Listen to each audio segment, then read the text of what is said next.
When purchasing a home, you will enter into a purchase contract of some sort, and that purchase contract will include some parameters outlining how the inspection process is supposed to proceed. What you're seeing here is a standard form that was designed by the attorneys at the Indiana Association of Realtors. The contract that you're looking at may look slightly different. The different sections may line up on different number lines, and that just varies from revision to revision, but for all intents and purposes, they're really the same and will achieve the same thing. First and foremost, you as a buyer have an opportunity to waive your right to an inspection or reserve your right for an inspection.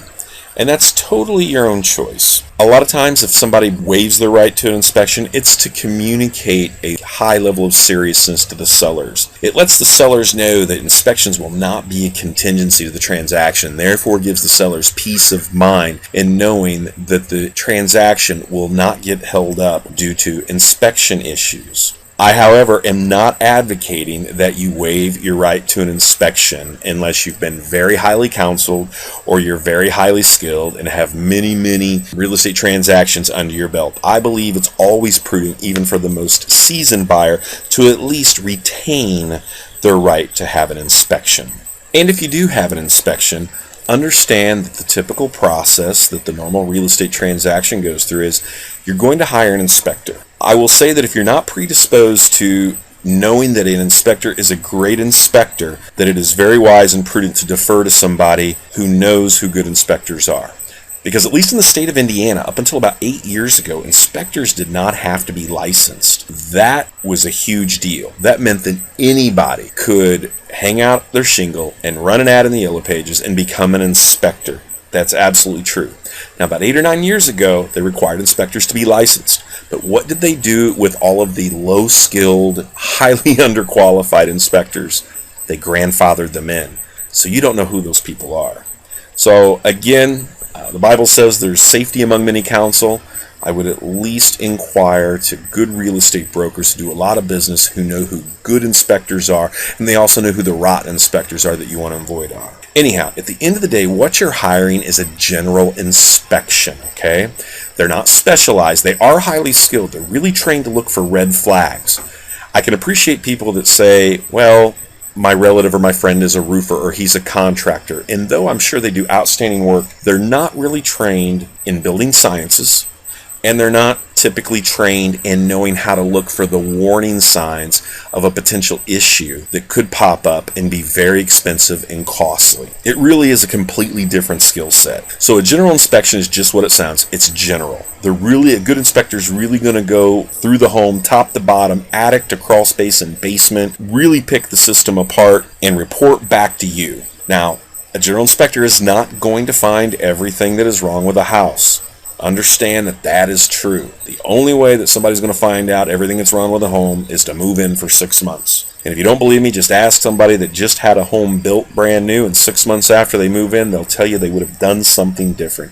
So again, a general inspection is just that. It's a general inspection looking for red flags and warning signs of things that could possibly go wrong. Now, along the way, the other side of what an inspection accomplishes is that it familiarizes yourself with the property, teaches you how certain systems operate, teaches you how to care for certain systems of the home. Therefore, I really recommend that you attend the inspection because it can be very educational. The other purpose of a general inspection is to make the buyer aware of any defects in the home.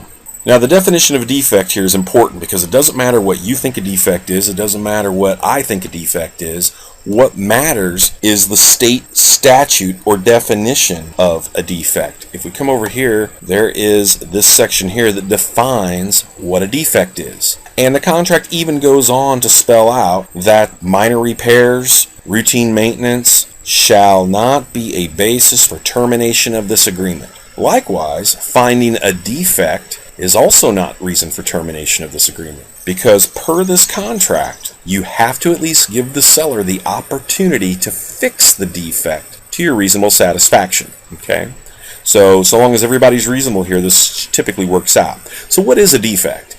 Okay, a defect is not trim work that's pulling away from the wall. A defect is not even a hole in the drywall, for that matter. Okay? It can be certain holes, but not all holes. So what does it say a defect is here?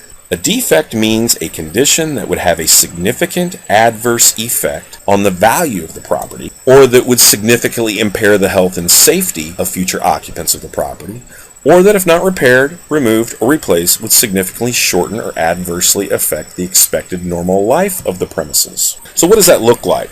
Well, let's take this first one. It would significantly impair the health and safety of future occupants of the property. That could be, let's just say, a cracked heat exchanger, because that could cause carbon monoxide poisoning in the home. Or a faulty electrical panel. That could zap and kill somebody pretty quickly. The other side here, it says, or that if not repaired, removed, or replaced would significantly shorten or adversely affect the expected normal life of the premises. What about a leaky roof that's left unattended? You got water damage, you got mold, you got something really bad. All of a sudden that just kind of snowballs and becomes just a big mess, and that would adversely affect and shorten the normal life of the premises. As would a failing foundation, like on a room addition. So I've seen back porches and room additions falling off the home. So that's kind of what this is. All right. So you're going to be getting an inspection report from an inspector, okay, that you're going to hire. Now make sure, if you hire a bad inspector, you're only going to create headaches and also run the risk of losing this deal. So hiring the right inspector who is not an alarmist, who understands building sciences, is very important to your process. And there is no way that a general inspection is going to find everything wrong with a home. Just ask somebody that built a brand new home and lived in it for 6 months. They would all tell you something they would do differently, and that's on a brand new home. So a general inspection that is not going to find everything wrong with a home. The only way to do that is move in. But it is the best way that you can minimize your risk of exposure or being surprised by a very expensive repair or system failure. Now I'm going to address the elephant in the room. There is a lot of bad information out there being spread by uninformed consumers, and also, sadly to say, uninformed real estate brokers. A lot of people think that if a buyer finds something in the inspection report that they don't like, that is grounds to get out of the transaction. And as I repeated earlier, it is not. And the reason it is not is because the purchase contract says that it's not. So the short version is this. You get a general inspection to inform you about the mechanical systems and the operational systems of the home, as well as the condition of the overall home. Minor repairs, routine maintenance will not be a reason to get out of the transaction. And in regards to this contract, the only thing that you need to concern yourselves with are the discovery of defects as defined by the purchase agreement. And if a defect is discovered, then you must give the seller the opportunity to remedy the defect to your reasonable satisfaction. Additionally, an inspector is going to find a lot of stuff wrong with the house, so don't freak out when you get a long list of things coming back on the report. The reason for this is really a good inspector is going to want to just educate you on the exact condition of everything. They'll even notate if the little pedestrian sidewalk's got some cracks in it. Hopefully they'll tag it as routine maintenance or something like that. They'll even tell you if the garage door's squeaky and needs to be oiled. But the main reason that an inspector is going to find a lot of things wrong with the home is simply because they have got to minimize their risk.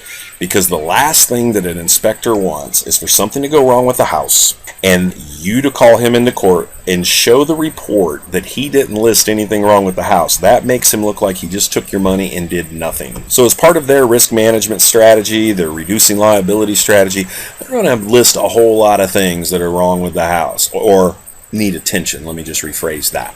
But again, in the end, the only thing that you need to concern yourself with as it pertains to your purchase contract is the definition of a defect as defined by your contract. Those are the only things that you're going to be able to go back to the seller and ask them to fix. Anything that cannot be construed as a defect per the definition, you're not going to ask for that. So let's talk about the inspection process. So what's going to happen? First and foremost, you're going to decide whether you want to retain your right for an inspection or you're going to waive it. I don't advise you waiving it unless you have some really, really good reasons. It can strengthen a deal by giving the seller peace of mind. If your offer is being compared to somebody else's offer in a multiple offer situation and you're waiving the inspections and the other offer is not, well then the seller's going to see your offer as stronger because inspections are no longer a contingency to the deal. Inspections are a non-issue as far as the deal is concerned. So they would probably view your offer stronger. But at the end of the day, I caution you on waiving your inspections because that means that you could be exposed and not have the proper information about some potentially hazardous or failing systems of the home. So be real careful when waiving the inspections. Most owner-occupants are going to reserve the right to have an inspection, and you will have so many days to get that inspection completed and to respond to that inspection. I usually give my clients 14 or 15 days for this here because good inspectors are typically booked out at least a week out. Okay? Just like good mechanics, any good service provider, any good plumber, you name it, good inspectors are booked out more than a week typically. So I make sure that we have enough time to get the inspections ordered, completed, gives everybody time to read the report and determine what your concerns are, and then you'll formulate a response. And your response will look like a couple of different things. There's a separate response form where you will notate whether you accept the property in its current condition per the report, or you are requesting the seller repair a certain list of things. So effectively at the inspection process, you're back in a second level of negotiations because you're negotiating back and forth on what you're asking the seller to do. And the seller may say, yeah, we'll fix everything. Or the seller may come back and go, okay, you asked for these 5 things, we're going to fix these 3 things. So now the ball's back in your court to try to decide whether you're okay with the seller only fixing those 3 things, or whether fixing all 5 is really important to you. There's another clause in the purchase contract that says if the general inspection reveals any presence of certain other things like lead-based paint, radon mold, biological contaminants, or any other condition, you have an additional amount of time to conduct specialized inspections. If you wanted to have a mold specialist come out, this would allow you a time frame to do that. And again, I put another 2 weeks in here because good inspectors are typically booked out at least a week. And your response time frames are very important. It's very important that you know what those time frames are. A good agent will be on top of this, but unfortunately most agents don't do enough business to have solid systems and procedures implemented into their practice, and they often forget and are scrambling in the last minute or in the 11th hour. Because as it says right here, if the buyer does not comply with the inspection response period or make any written objection to any problem, if you don't do this within the proper time frame, legally it is construed that you have accepted the property in its current condition and take no issue with any findings in the inspection report. So this is very, very important that you understand this. Additionally, there's another level of protection because sometimes, depending on your accessibility to the people that you want to counsel with, the people you want to hire to take a second look, maybe you want to obtain repair bids, things like that, because the last thing you want is for the seller's crazy Uncle Eddie to be doing the work. You're going to want to make sure that you're hiring good, reputable, highly skilled professionals and service providers to do this work. And sometimes that can take a little longer and put you out of timeline, but there's this section here that says everything has to be conducted within a reasonable time frame, and also that you making the response that you need more time is indeed acceptable. A seller cannot say, gee, you didn't respond, therefore you accept it. They can't force that on you, so long as you respond in writing and so long as your response for more time is reasonable and perfectly in line with what it is you're trying to accomplish. So that's a real 101 version of how the inspection process in a typical residential real estate transaction works. Keep these main points in mind as you're moving through the process. Don't let it intimidate you. You're basically going to either waive your right to inspections or reserve the right to conduct the inspection. You're going to give yourself a certain amount of time to get the inspection completed and your response time submitted. The inspection is going to be a general inspection, which means that they're not going to find everything wrong with the house. They're going to be looking for red flags and warning signs of systems, operational functionality. They're going to try to look for things that would let you know that you have a problem. In addition to that, it's really going to be a great learning opportunity to familiarize yourself with your new property. That way you understand how to care for systems, how to operate things. I mean, right down to how do you change a furnace filter. I've sold over 600 homes, and occasionally I see something I've never seen before, and I have to study it and figure it out. So this is a great opportunity for you to do the same thing. Additionally, you got to understand that no response is a response. If you fail to respond, if your intention is to respond in writing and you miss the deadline, legally, you're out of luck. Legally, you have just accepted that property and take no issue with the inspection. So make sure you give yourself plenty of time to respond, and make sure that your agent knows. Ask them, hey, what's our drop dead timeline for you to have to submit this? You being the agent, because they're going to submit it for you. What is the drop dead timeline for you to have to submit this report? Ask them.